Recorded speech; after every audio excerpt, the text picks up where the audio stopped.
बड़े नेता जो आपकी पार्टी छोड़ के जा रहे हैं और नए लोग आ रहे हैं। महिपाल जी मैला, उन्होंने भी पार्टी पक्ष से रिजाइन दे दिया है और क्या आरएलपी अभी बीजेपी में जाने वाली है या फिर विलय करने वाली है। लेकिन एक ये खबर भी आ रही है कि अरविंद केजरीवाल जी हैं, जो साफ छवि के नेता देखते हैं, जो उनकी एक छवि अच्छी हो, तो हनुमान जी बेनीवाल की भी एक छवि अच्छी है राजस्थान के अंदर। तो क्या वो उनके साथ गठबंधन करने के लिए तैयार हों तो आप करोगे? राष्ट्रीय पार्टियां हनुमान जी बेनीवाल के पीछे पीछे फिरती हैं उनसे गठबंधन करने के लिए। नमस्कार, आप देख रहे हैं आरजे टीवी 24 और मैं हूं आपके साथ अभिषेक जाखड़। आज हम एक ऐसे शख्स से आपको रूबरू कराएंगे जो सीकर ज़िले के बड़े ओहदे पे हैं और एक ऐसी पार्टी से ताल्लुकात रखते हैं जो कि हमेशा युवाओं की बात करती है, किसान की बात करती है, महिलाओं की बात करती है, बेरोज़गार की बात करती है, महंगाई की बात करती है। एक ऐसे नेता से आपको रूबरू कराएंगे जो सीकर ज़िले में बड़े पार्टी के साथ में ताल्लुकात भी रखते हैं और जैसे युवाओं को साथ लेकर चलते हैं। वो शख्स कोई और नहीं, आरएलपी पार्टी के जिला अध्यक्ष महेंद्र जी डोरवाल। नमस्कार महेंद्र जी, आपका आरजे टीवी 24 पे स्वागत है। आज हम आपसे मिर्ची की तरह तीखे और शहद की तरह मीठे सवाल करने वाले हैं। नमस्कार अभिषेक भाई, सर्वप्रथम तो आपको इस नए जो आपके जीवन की एक नई योजना बनाई है आपने, सोशल मीडिया के माध्यम से लोगों तक आम आदमी की बात को पहुंचाने का जो जरिया आपने टीवी आरजे टीवी 24 का जो लॉन्च किया है, इसके लिए आपको बहुत बहुत शुभकामनाएं। सवाल पूछना सोशल मीडिया और मीडिया का एक काम है, जवाब देना हम जैसे जो सार्वजनिक जीवन में रहते हैं राजनेता, उनका काम है। आप जो भी सवाल पूछना चाहें, सहज मुझे स्वीकार है, उनके पूरे जवाब देने का मैं पूरा प्रयास करूंगा। जी, बहुत-बहुत धन्यवाद महेंद्र जी। आज हम सीधा सवाल आपसे यही करते हैं कि बड़े नेता जो आपकी पार्टी छोड़ के जा रहे हैं और नए लोग आ रहे हैं, इस पे आप क्या कहना चाहोगे? सीधा पहला मेरा यही सवाल आपसे। नहीं, ऐसा कोई नहीं है कि हमारी पार्टी के 3 एमएलए हैं, 5 प्रधान हैं, एक जिला परिषद, वो 10 से 15 जिला परिषद मेंबर हैं, 125 से 150 पंचायत समिति मेंबर हैं। हमारी पार्टी को सपोर्ट करने वाले हजारों सरपंच हैं, नगर पालिका के एक चेयरमैन हैं। पार्टी से 2018 में जो चुनाव लड़े थे 57 उम्मीदवार, उनमें से ऐसा कोई चेहरा नहीं है। एक दो को छोड़ दे, तो हर राजनीतिक पार्टी में चलता रहता है कि कोई आते रहते हैं, जाते रहते हैं। बाकी ऐसा कुछ नहीं है कि हमारी पार्टी के लोग छोड़कर जा रहे हैं। ये राष्ट्रीय लोकतांत्रिक पार्टी का जब से गठन हुआ है, उसके बाद से कारवां राष्ट्रीय लोकतांत्रिक पार्टी के कार्यकर्ताओं का और नेताओं का बढ़ता जा रहा है। यह आपने भी देखा है और आप इस सच्चाई को हम नकार नहीं सकते कि राजस्थान में कांग्रेस और भाजपा की 74 साल से जो पार्टियां यहाँ राजस्थान में राज करती आ रही है, उनका विकल्प के रूप में हम थर्ड फ्रंट बनाने का प्रयास कर रहे हैं। और राष्ट्रीय लोकतांत्रिक पार्टी के अलावा राजस्थान में आपको विपक्ष कहीं नहीं दिखेगा। राष्ट्रीय लोकतांत्रिक पार्टी का कारवां बढ़ता जा रहा है। हमें छोड़कर कोई अपवाद स्वरूप तो एक दो व्यक्तियों के बारे में मैं नहीं कह सकता, बाकी हमसे लोग जुड़ ही रहे हैं। इस पार्टी का जनाधार राजस्थान में लगातार बढ़ रहा है। जी, महेंद्र जी, ये तो हमने भी देखा है कि आरएलपी का जनाधार तो बढ़ा है, लेकिन बात करें बड़े नेताओं की, जैसे अभी आप ही की पार्टी के मुख्य प्रवक्ता महिपाल जी मैला, उन्होंने भी पार्टी पक्ष से रिजाइन दे दिया है और इधर बात करें बाड़मेर से मेघवाल जी नाम से हैं, उन्होंने भी आपकी पार्टी से इस्तीफा दे दिया। उनको लेकर आप क्या कहना चाहोगे? मेघवाल जी ने, उदाराम जी ने कोई इस्तीफा नहीं दिया था, उनको पार्टी ने निकाला था, उनको नोटिस दिया था। उन्होंने, जब पार्टी की रीति नीति का कोई विरोध करता है, विरोध करने का एक प्लेटफॉर्म होता है पार्टी के शीर्ष नेतृत्व को अवगत कराना। अगर पार्टी की किसी रीति नीति से में आप विश्वास नहीं रखते, पार्टी के किसी कदम से आपको विरोध करना है, तो वो सोशल मीडिया उसका जरिया नहीं है। सार्वजनिक रूप से उन्होंने जोधपुर की एक घटना थी, उसको लेकर विरोध किया, उसके लिए उनको नोटिस दिया गया। और जब पार्टी से निकालने, उनको पता था कि पार्टी से आज निकाल रहे हैं, तो उन्होंने कहा मैं राष्ट्रीय लोकतांत्रिक, आज तक किसी दूसरी पार्टी में नहीं गए। उनको भी पता है कि उनकी जगह राष्ट्रीय लोकतांत्रिक पार्टी में ही है। राष्ट्रीय लोकतांत्रिक पार्टी ने उनको बहुत बड़ा मान सम्मान दिया, उनको 2018 का चुनाव लड़ाया, 55,000 वोट उनको आए। और उनको आप दिल से पूछेंगे तो वो 55,000 वोट में से 50,000 वोट राष्ट्रीय लोकतांत्रिक पार्टी के सुप्रीमो हनुमान बेनीवाल जी की वजह से आए थे। वो चुनाव लड़ने में चुनाव लड़ना अलग चीज़ है, एक फॉर्मेलिटी करना, और एक 55,000 वोट लेना, उसका उनको भी पता है कि वो 55,000 वोट आने का एकमात्र जरिया हनुमान जी बेनीवाल थे। रही बात महिपाल जी मेला, महिपाल जी मेला हमारे भाई है, यहीं सीकर जिले के निवासी हैं। उन्होंने किन कारणों से इस्तीफा दिया, आज तक मुझे समझ में नहीं आया। राष्ट्रीय लोकतांत्रिक पार्टी परिवार के जितने भी सदस्य हैं, सबको पता है कि हनुमान जी बेनीवाल के मजबूत सिपह सालार थे महिपाल जी मेला। महिपाल जी मेला ने इस्तीफा दिया, किसी को आज तक समझ में नहीं आया क्या बात हुई है। महिपाल जी, ये प्रदेश स्तर का मामला है, या तो प्रदेश अध्यक्ष जी इस मामले में कोई जवाब संतुष्ट में दे सकते हैं, या राष्ट्रीय संयोजक हनुमान जी बेनीवाल इस बारे में बता सकते हैं, या महिपाल जी स्वयं इस बारे में बता सकते हैं कि उनको क्या पीड़ा हुई जिसकी वजह से उनको इस्तीफा देना पड़ा। जी, ये तो बिल्कुल सही है कि ये प्रदेश नेतृत्व का कार्य है, लेकिन आपके ही सीकर जिले से वो बिलोंग करते हैं और महिपाल जी आपके अजीज मित्र भी हैं, तो ऐसा तो कुछ तो होगा जो आपको शेयर किया होगा उन्होंने। नहीं, मैं कल ही में हमारे साथ थे एक प्रोग्राम में, कल ही हमारी बात हुई है। उन्होंने इस बारे में कुछ भी नहीं बताया कि क्या कारण थे।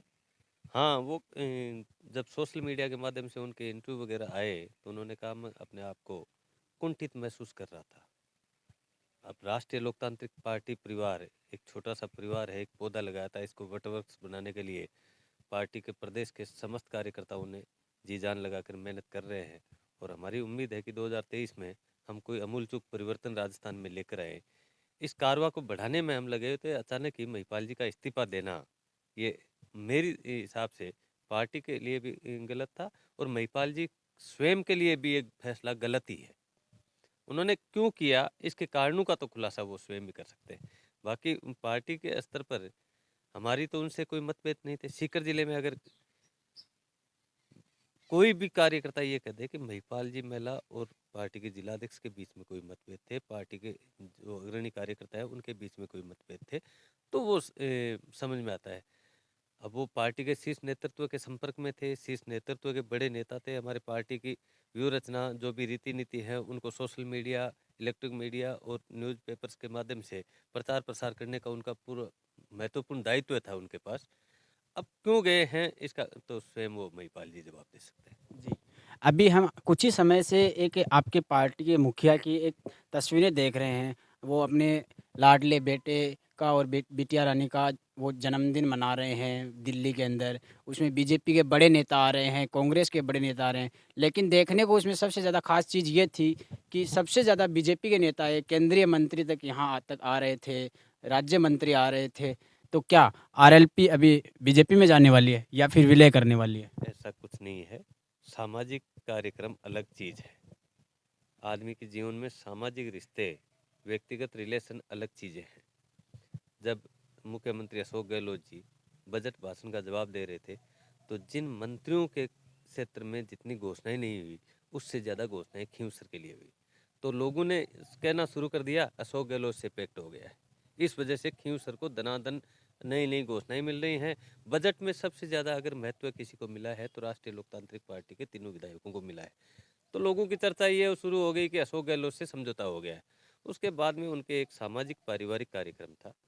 अब लोग कहते हैं कि वहाँ भाजपा के ही सांसद और मंत्री थे। राजस्थान में 24 के 24 सांसद भाजपा के हैं। कांग्रेस का कोई सांसद नहीं है, किसको बुलाए। लोकसभा में हम क्लास में बैठते हैं तो पड़ोसी होगा वही अपना दोस्त बनेगा। जब वहाँ लोकसभा में इनका कोई प्रतिनिधि नहीं है तो वहाँ किसको बुलाए। फिर भी आपने देखा होगा पंजाब से कांग्रेस के सांसद है वो आए, बसपा के सांसद है वो आए, सपा के सांसद है वो आए, एआईडीएम के सांसद आए, टीएमसी के सांसद आए। सारी पार्टियों के जो उनके मिलने वाले पारिवारिक सदस्य हैं उन सबको आमंत्रित किया था।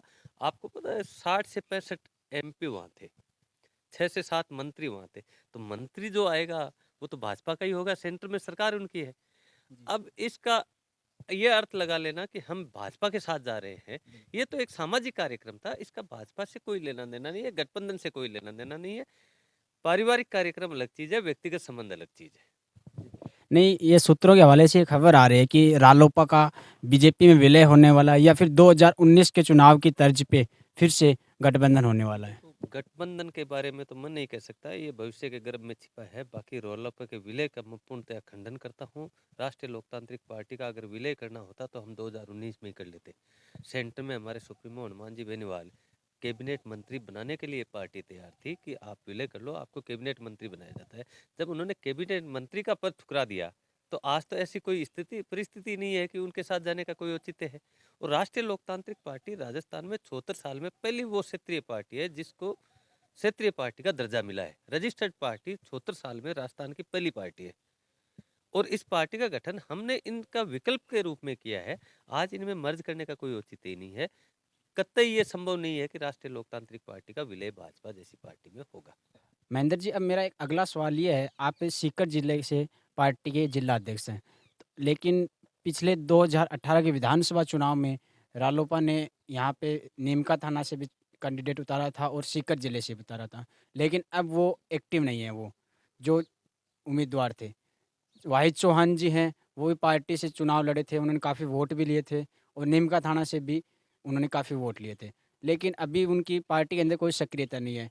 और उन्होंने, एक ने तो नीमका थाना से थे, वो तो कांग्रेस में भी जा चुके हैं शायद, और वाहिद चौहान जी हैं, वो अभी पार्टी में एक्टिव नहीं है। तो इनको लेकर आप क्या कहना चाहोगे? वाहिद चौहान शिक्षा के क्षेत्र में कार्य करने वाले एक बड़े शिक्षाविद हैं, शिक्षा प्रेमी हैं।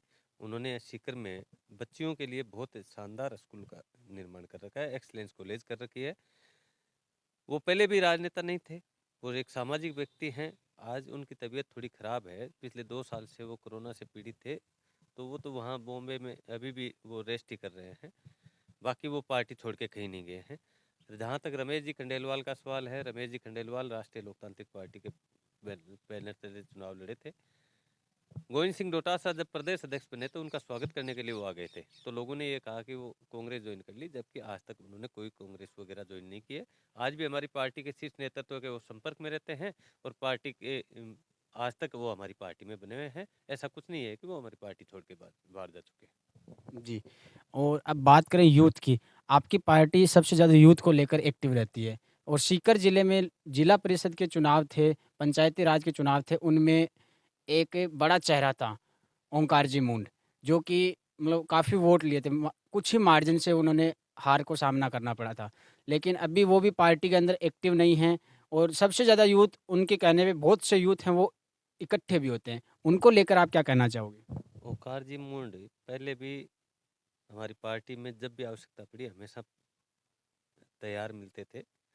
ओंकार जी मुंड शिक्षा के क्षेत्र से जुड़े हैं, एक बड़ी संस्था में कार्य करते हैं, तो वो अपने कार्यों में बिजी रहते हैं। जब भी पार्टी को आवश्यकता रहती है वो हमेशा तैयार रहते हैं।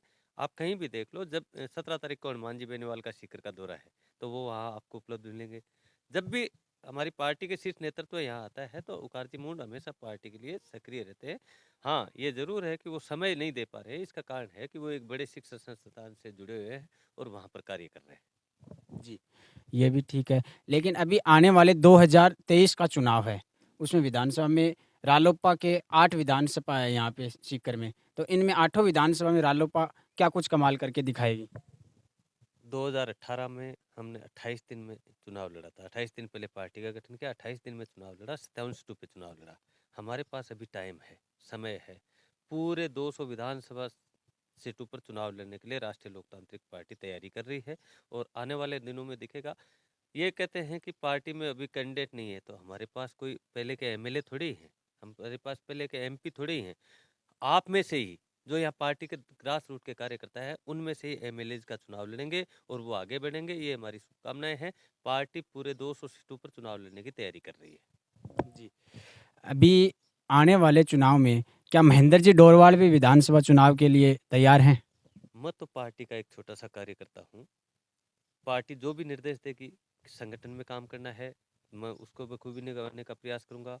पार्टी कहेगी आपको चुनाव में जाना है, तो चुनाव में जाने से भी मुझे कोई परहेज नहीं है। लेकिन मेरा प्रयास रहेगा कि मेरी जिम्मेदारी सीकर जिले में राष्ट्रीय लोकतांत्रिक पार्टी को मजबूत करना है। इसके लिए मैं जो कुछ कर सकता हूँ वो करने का पूरा प्रयास करूंगा और राष्ट्रीय लोकतांत्रिक पार्टी को 8 विधानसभा क्षेत्रों में मजबूत कैंडिडेट उपलब्ध करवाकर पार्टी के ग्राफ को बढ़ाने में अपना शेखावाटी की में सबसे ज़्यादा महत्वपूर्ण योगदान देने का पूरा प्रयास करूंगा। जी, बहुत बहुत धन्यवाद महेंद्र जी। अब मैं आपसे एक सवाल ये करना चाहूँगा कि सीकर, शेखावाटी, यहाँ पे वीरों की भूमि कहा जाता है इसे, यहाँ से सबसे ज़्यादा सेना में लोग जाते हैं, और आने वाले समय में भी सेना में बहुत से लोग जाने वाले हैं, लेकिन सीकर में 2 साल से सेना की भर्ती नहीं हुई है। आपके पार्टी के मुखिया ने लोकसभा में भी एक ये मुद्दा उठाया था, और कुछ ही समय पहले हमने देखा था कि रक्षा मंत्री राजनाथ सिंह जी से भी उन्होंने मुलाकात की थी, लेकिन अभी तक उसका कोई सॉल्यूशन नहीं निकला है। इसको लेकर आप क्या कहना चाहोगे? हमारी पार्टी के आपने पूरी बात पहले ही उसका जवाब भी दे दिया, आपके सवाल का जवाब भी दे दिया कि हमारी पार्टी के मुखिया सांसद हनुमान जी बेनीवाल ने ये प्रयास किए। लोकसभा में मामला उठाना, राजनाथ सिंह जी से छात्रों के डेलीगेशन जो भर्ती के लिए प्रयासरत है, उनके डेलीगेशन को ले जाकर उनसे मिलाना। हमारी पार्टी युवाओं, किसानों और गरीब तबके के लिए बनी हुई है। हम पूरा प्रयास कर रहे हैं कि इनकी भर्ती जो 2 साल से अटकी हुई है, वो किसी रूप में, किसी भी तरह जल्दी से जल्दी हो। हम साइनिंग अथॉरिटी तो नहीं है, हम तो प्रयास कर सकते हैं, कर सकते हैं और वो मुगालते में नहीं रखते। हम जो प्रयास करते हैं वो सार्वजनिक करते हैं। हमारी पार्टी के नेता ने राष्ट्रीय रक्षा मंत्री तक इस मामले को पहुंचाया है और हमें उम्मीद है कि युवाओं के भविष्य को ध्यान में रखते हुए रक्षा मंत्री इसमें जल्द ही कोई सकारात्मक फैसला करेंगे। आपकी पार्टी के मुख्य एजेंडे रहते हैं महंगाई को लेकर, बेरोजगारी को लेकर, किसान तबके को लेकर, गरीब मजदूर की आवाज़ उठाने को लेकर। लेकिन अभी महंगाई भी बहुत बढ़ गई है। पिछले कुछ दिनों में पेट्रोल डीजल भी लगभग 8 से 10 रुपए तक बढ़ा है। लेकिन अभी आपकी पार्टी का कोई ना तो स्टैंड आया है, ना कुछ और। इसको लेकर आप क्या कहना चाहोगे? हम तो शुरू से ही महंगाई का विरोध कर रहे हैं। हम कह रहे हैं राज्य और केंद्र सरकार दोनों मिलकर आम आदमी को लूट रही है। हम हमारी मुख्य ताकत है जनता का जनादेश और जनता का आशीर्वाद हमें पिछले 2018 से पहले 2016 से जब उखाड़ रैलियां शुरू की थी तब से मिल रहा है। ये कोरोना काल की वजह से कुछ कार्य हम नहीं कर पाए, इसका हमें भी नुकसान हुआ है। लेकिन जल्दी आपको देखने को मिलेगा कि राजस्थान में बहुत बड़े आंदोलन इस हुक्का किसान आंदोलन को किसान कृषि जो ऋण है उनको माफ़ करने के लिए, फ्री बिजली देने के लिए, युवाओं को रोजगार देने के लिए, जो भी मुद्दे हैं राजस्थान के आम खास आदमी के, उन सब मुद्दों को लेकर बड़ी हुकार रैलियों का जल्दी घोषणा होने वाली है। इसकी शुरुआत मुख्यमंत्री के गृह जिले जोधपुर से करने जा रहे हैं। जी, अभी आपकी पार्टी का क्या स्टैंड रहेगा आने वाले 2023 के विधानसभा चुनाव में, और आपके सीकर जिले का क्या स्टैंड रहेगा? राष्ट्रीय लोकतांत्रिक पार्टी पूरे 200 सीटों पर चुनाव लड़ने के लिए अपनी ओर से पुरजोर मेहनत कर रही है। ग्रास रूट तक प्रत्येक कार्यकर्ता इस कार्य में लगा हुआ है और 2023 में राजस्थान में आमूल चूक परिवर्तन करने करके आपको दिखाएंगे। ये देखने को आम आदमी इन दोनों पार्टियों से बड़ा पीड़ित है। तो तीसरा विकल्प राजस्थान में अगर कोई है तो वो सिर्फ राष्ट्रीय लोकतांत्रिक पार्टी है, जिसको कि आम आदमी चाहता है और इस चाहत को हम मतदान में बदलकर राजस्थान में एक नया आयाम स्थापित करेंगे। जी, तीसरे विकल्प की बात करें तो एक आज के टाइम पे एक आम आदमी पार्टी नाम से अरविंद केजरीवाल जी हैं। उनकी जो पंजाब में बहुत ही प्रचंड बहुमत हुई है, उसके बाद में वो राजस्थान में भी एक्टिव हो गई है। और कुछ समय पहले आप ही की पार्टी के मुखिया भी भगवंत मान जी से मिले थे, जो पंजाब के नए मुख्यमंत्री बने। तो क्या आप कयास लगाया जा रहे हैं कि आप आम आदमी पार्टी से भी गठबंधन कर सकते हो? ऐसा कुछ नहीं है। भगवंत मान जी उनकी लोकसभा में साथी सदस्य रहे हैं, उनकी मित्रता है और व्यक्तिगत उनके संबंध हैं। आम आदमी पार्टी, जहाँ तक पंजाब का सवाल है, राष्ट्र आम आदमी पार्टी के 4 MP 2014 में जीते थे, वो चारों के चारों पंजाब से जीते थे। भगवंत मान दोबारा रिपीट हुए, वो भी पंजाब से। लोकसभा में प्रतिनिधित्व आम आदमी का पार्टी का आया, वो भी पंजाब से आया। पिछली बार भी वो विपक्ष में थे, 20 MLA थे उनके। तो आम आदमी पार्टी का वजूद पंजाब में पहले से था। राजस्थान में ऐसा कुछ नहीं है। राजस्थान में आम आदमी पार्टी का कोई वजूद, मुझे तो जहाँ तक जानकारी है, कोई दिखाई नहीं देता। राजस्थान में तीसरी पार्टी और कांग्रेस और बीजेपी का विकल्प सिर्फ और सिर्फ राष्ट्रीय लोकतांत्रिक पार्टी बन सकती है। जी। लेकिन एक ये खबर भी आ रही है कि अरविंद केजरीवाल जी हैं, जो साफ छवि के नेता देखते हैं, जो उनकी एक छवि अच्छी हो, तो हनुमान जी बेनीवाल की भी एक छवि अच्छी है राजस्थान के अंदर। तो क्या वो उनके साथ गठबंधन करने के लिए तैयार हों तो आप करोगे? राष्ट्रीय पार्टियां हनुमान जी बेनीवाल के पीछे पीछे फिरती हैं उनसे गठबंधन करने के लिए। सब चाहते हैं कि हनुमान जी बेनीवाल को साथ लें। सबको पता है इनकी ताकत क्या है, स्ट्रेंथ क्या है। राजस्थान के युवाओं, किसानों के दिलों पर राज करने वाले राजनेता हैं। तो ये सब चाहते हैं। ये भविष्य के गर्भ में है, लेकिन मुझे नहीं लगता कि आम आदमी पार्टी से कोई गठबंधन करके हम तीसरा फ्रंट बनाने जा रहे हैं। हम तो अपने वजूद को के ऊपर राजस्थान की पूरी 200 लोकसभा विधानसभा सीटों पर चुनाव लड़ने का पूरा प्रयास कर रहे हैं। बहुत बहुत धन्यवाद महेंद्र जी। आप अब हमें आप हमारे दर्शकों को क्या कहना चाहोगे RJ T24 के माध्यम से? मैं आपके इस सोशल मीडिया के माध्यम से आम आदमी जो मतदाता वर्ग है उनसे एक ही अपील करना चाहूँगा। 74 साल से आपने कांग्रेस और भाजपा दोनों पार्टियों को बारी बारी से मौका दिया है और आपने इनके विकास कार्यों को देखा है। एक बार राजस्थान में राष्ट्रीय लोकतांत्रिक पार्टी को मजबूत करें, इनको मौका दें, हमारी पार्टी को मौका दें।